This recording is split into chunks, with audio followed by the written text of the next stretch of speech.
နိုင်ငံမှာလူငယ်တွေရဲ့အခမ်းအနားက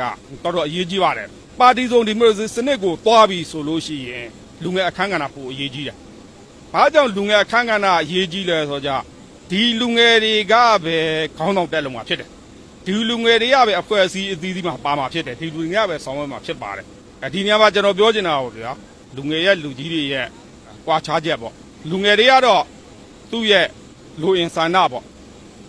လူကြီးတွေကတော့ကြောင်းကြမှုပေါ့နော်ပြောရမယ်ဆိုရင်အတူတူပဲလူငယ်တွေရဲ့တောင့်တမှုလူကြီးတွေရဲ့ကြောင်းကြမှုလူငယ်တွေရဲ့တောင့်တမှုဆိုတာလူငယ်တွေဒီသူကအမြဲတမ်းအလိုရှိတယ်တိုးတက်စေခြင်းနဲ့လူငယ်တွေဒီဓာတ်ထက်ပိုပြီးတော့ကြကောင်းစေခြင်းနဲ့ဓာတ်ထက်ပိုပြီးတော့ကြအလုံးလုံးပြခြင်းနဲ့ဓာတ်ထက်ပိုပြီးတော့ကြစူးစမ်းပြခြင်းနဲ့လူငယ်တွေရဲ့တောင့်တမှုဒီတိုင်းပြည်ရဲ့ဖွံ့ဖြိုးတိုးတက်ရေးကို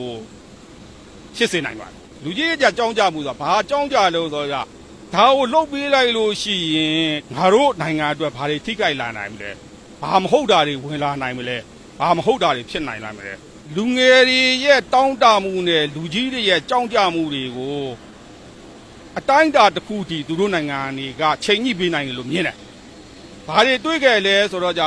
လူကြီးတွေကနိုင်ငံအကြီးအကဲတွေဖြစ်လူကြီးတွေကဆွေးနွေးနေတယ်ဆွေးနွေးနေတဲ့အချိန်မှာလူငယ်ဝေကြီးတွေကအဲ့ဒီစကားတွေမှာဝင်ပြောချင်ပြောတာပဲ